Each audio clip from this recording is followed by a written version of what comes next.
बच्चों नमस्कार। बच्चों को खिलौने अत्यंत ही प्रिय होते हैं और हम यह अच्छी तरह जानते हैं कि आप इस समय घर में रहकर खिलौनों के साथ खेल रहे हैं। तो बच्चों, आज हम खेल खेल में ही कक्षा 5वीं की पाठ्य पुस्तक हिंदी पाठ 3 कविता खिलौने वाला, जिसकी कवित्री हैं सुभद्रा कुमारी चौहान, को सुनकर उसका आनंद उठाएंगे। इस कविता में कवित्री ने बाल मन में उठती भावनाओं को बड़े ही सजीव ढंग से प्रस्तुत किया है। इस कविता के माध्यम से बालक अपनी माँ से कहना चाहता है कि उसके मन में तरह तरह के खिलौनों को देखकर उन्हें लेने की ललक अवश्य उठती है, लेकिन इससे भी बड़ी इच्छा ये है कि वो माँ के सानिध्य में रहे। तो आइए सुनते हैं इस कविता की संगीतमय प्रस्तुति। खिलौने वाला।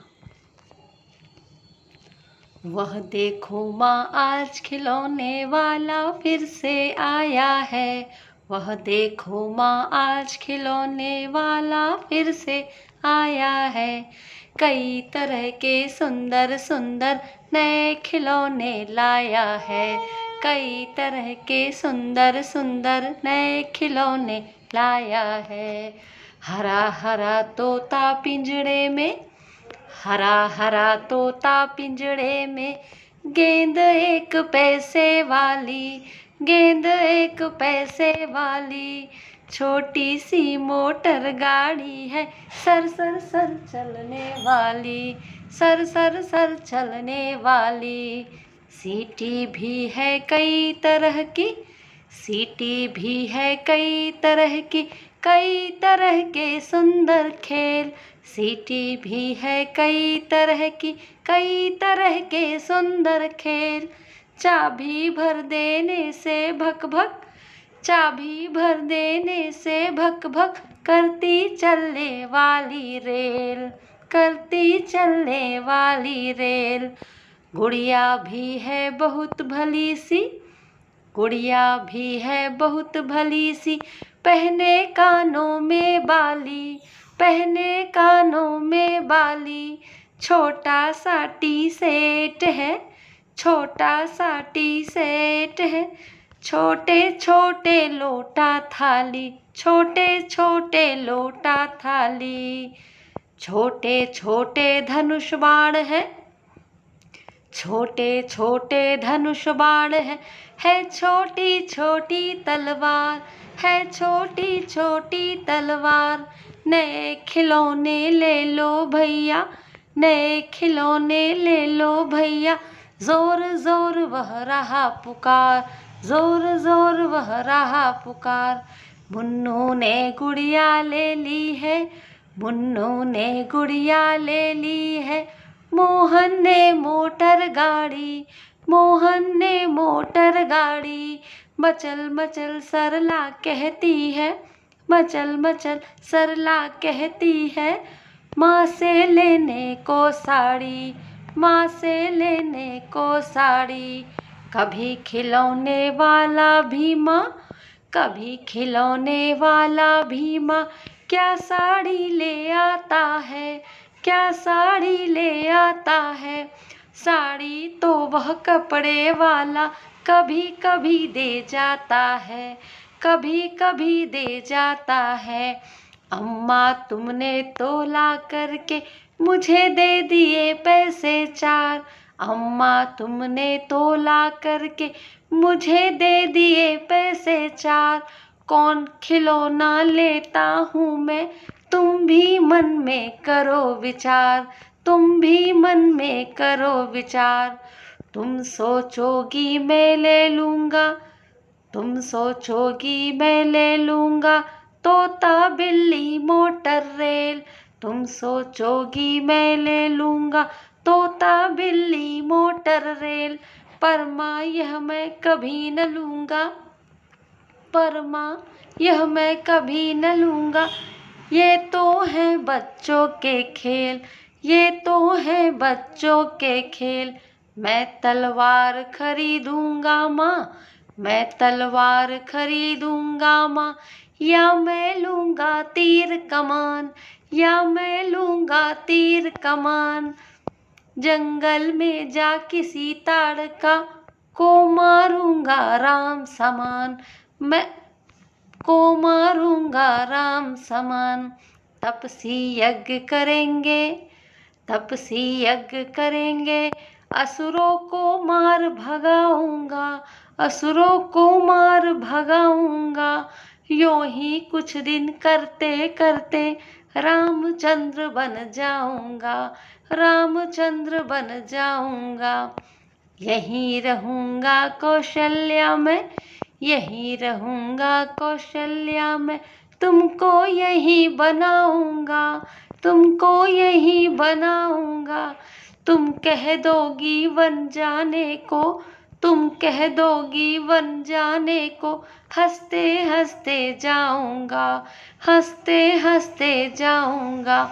परमा परमा बिना तुम्हारे वन में, परमा बिना तुम्हारे वन में मैं कैसे रह पाऊंगा, मैं कैसे रह पाऊंगा।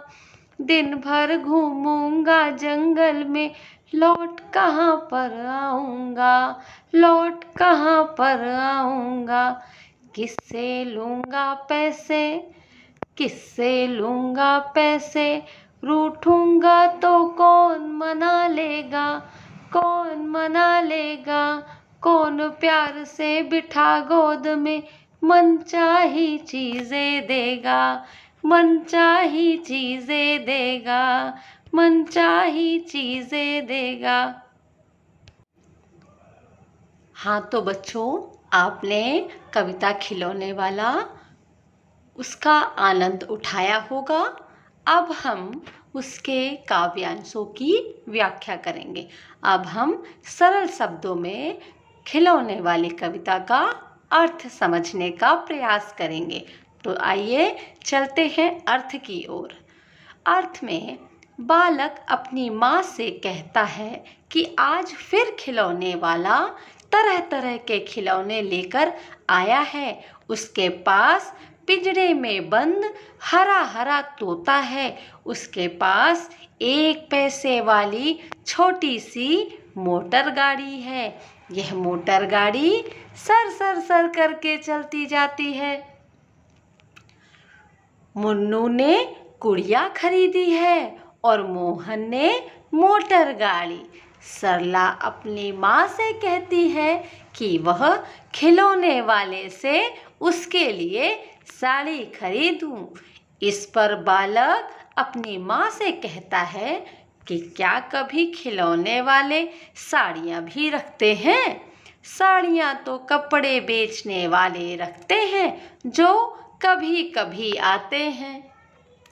वह जोर जोर से आवाज दे रहा है ताकि बच्चे उसके पास आएं और खिलौने खरीदें। मुन्नू ने गुड़िया खरीदी है और मोहन ने मोटर गाड़ी। मुझे भी माँ से 4 पैसे मिले हैं, लेकिन मैं अन्य बच्चों की तरह तोता, बिल्ली, मोटर आदि नहीं खरीदूंगा। मैं तो तलवार या तीर कमान खरीदूंगा। फिर मैं जंगल में जाकर राम की तरह किसी ताड़का को मार गिराऊंगा। मैं राम बनूंगा और माँ को कौशल्या बनाऊंगा। बालक माँ से कहता है कि उसके आदेश पर वह हंसते हंसते जंगल को चला जाएगा, लेकिन बालक तुरंत चिंतित हो उठता है। वह कहता है कि हे माँ, मैं तुम्हारे बिना जंगल में कैसे रह पाऊंगा? वहाँ पर किससे रूठूंगा और कौन मुझे मनाएगा? और कौन गोद में बिठाकर मुझे मनचाही चीज़ें देगा? कौन मुझे बिठाकर मनचाही चीज़ें देगा? निश्चित ही आपने कविता खिलौने वाले की व्याख्या का भी आनंद उठाया होगा। अब हम कविता पाठ खिलौने वाले में आए हुए कठिन शब्द अर्थ को समझने का प्रयास करेंगे। पहला शब्द है मचला। मचला अर्थात इठलाया। सरला मचल मचल कर, इठला इठला कर माँ से साड़ी लेने की जिद कर रही थी। दूसरा शब्द है मनचाही अर्थात मनपसंद। बच्चे को मनपसंद चीज़ें ही खरीदनी हैं। वह अपनी मनपसंद खिलौने को लेना चाहता है।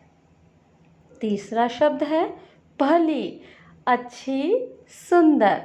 गुड़िया बहुत भली सी है, बहुत अच्छी है, बहुत सुंदर है और कानों में बाली पहने हुए है। अगला शब्द है ताड़का। ताड़का एक राक्षसी का नाम। अब हम अगले शब्द अर्थ की ओर चलते हैं। तपसी। तपसी अर्थात तपस्वी, तपस्या करने वाला। असुर अर्थात राक्षस। असुर अर्थात राक्षस। पुकारना, आवाज लगाना। एक बार पुनः हम इन शब्द अर्थ को पढ़ेंगे। मचला इठलाया, मनचाही मनपसंद। भली, अच्छी, सुंदर। ताड़का एक राक्षसी का नाम। तपसी तपस्या करने वाला। असुर राक्षस। पुकारना, आवाज लगाना। आपने शब्द अर्थ को समझ ही लिया होगा। हाँ तो बच्चों, आपने कविता के भावार्थ के साथ साथ उनके उसमें आए हुए कठिन शब्द अर्थ को भी जान लिया होगा। अब हम कविता में आए हुए प्रश्न उत्तर के बारे में चर्चा करेंगे। पहला प्रश्न है, कविता में तरह तरह की चीजें लेकर कौन आया है? पुनः, कविता में तरह तरह की चीजें लेकर कौन आया है? कविता में तरह तरह के खिलौने को लेकर खिलौने वाला आया है। आपको इस प्रश्न का उत्तर पंक्तियों के माध्यम से मिल ही रहा होगा। जोर जोर वह रहा पुकार। कौन पुकार रहा है जोर जोर? खिलौने वाला। अगला प्रश्न, प्रश्न नंबर 2, खिलौने वाला कौन कौन से खिलौने लाया है? अगला प्रश्न है, खिलौने वाला कौन कौन से खिलौने लाया है? आपने कविता को सुना है, उसका आनंद भी उठाया है और इस प्रश्न का उत्तर भी आपको निम्न पंक्तियों के माध्यम से मिल जाएगा। जैसे खिलौने वाला तोता, गेंद, मोटर गाड़ी, सीटी, रेल गुड़िया, टी सेट, लोटा थाली, धनुष बाण, तलवार आदि खिलौने लेकर आया है। अगला प्रश्न है, कविता में मोटर गाड़ी और रेल किस तरह से चलने वाली हैं? बहुत ही मनोरंजक प्रश्न है ये। कविता में मोटर गाड़ी और रेल किस तरह से चलने वाली हैं? आप तो सुनते ही होंगे मोटर गाड़ी की भी आवाज़ और रेल की भी आवाज़। सबने रेल में यात्रा भी की है, इसलिए निश्चित ही उसकी आवाज़ पहचानते हैं। कविता में मोटर गाड़ी सर सर सर तथा रेल चाबी भरकर भग भग करके चलने वाली है। अब अगला प्रश्न है, प्रश्न नंबर 4, कविता में गुड़िया ने कौन सा गहना पहना है? सभी को इसका उत्तर मिल गया होगा। कविता में गुड़िया ने कानों में बाली पहनी है। प्रश्न नंबर 5, खिलौने वाला जोर जोर से क्या पुकार रहा है? खिलौने वाला जोर जोर से कह रहा है, नए खिलौने ले लो भैया, जोर जोर वह रहा पुकार। इस कविता की इस पंक्ति के माध्यम से इसका उत्तर आसानी से मिल जाएगा। नए खिलौने ले लो भैया, जोर जोर वह रहा पुकार। अर्थात खिलौने वाला नए खिलौने लेकर आया है और पुकार रहा है। अगला प्रश्न है, मुन्नू और मोहन ने कौन से खिलौने लिए? उत्तर है, मुन्नू ने गुड़िया और मोहन ने मोटर गाड़ी ली है। सरला माँ से क्या लेने को कह रही है? आपके सामने प्रश्न नंबर 7, सरला माँ से क्या लेने को कह रही है?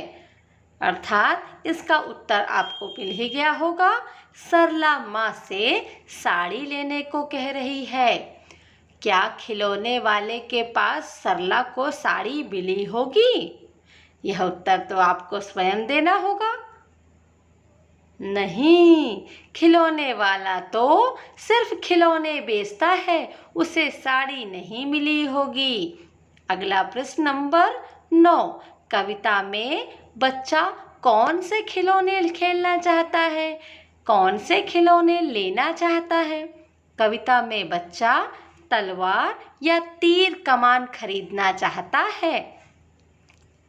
प्रश्न नंबर 10, बच्चा तलवार और तीर कमान क्यों खरीदना चाहता है?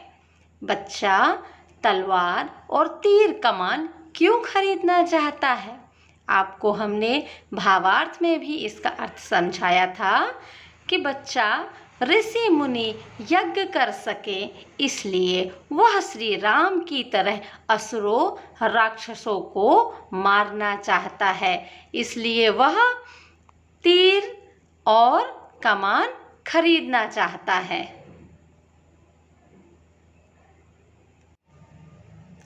आपने देखा, हमने कविता का अर्थ समझा, कविता की संगीतमय प्रस्तुति की और उसके अंदर आए हुए प्रश्नों के उत्तरों को भी समझा।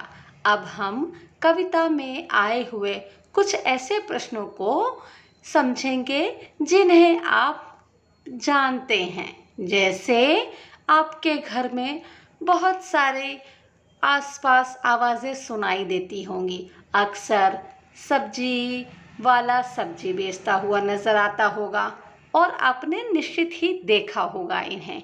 तो अगला प्रश्न हम आपके सामने रख रहे हैं, खिलौने बेचने वाले को खिलौने वाला कहते हैं।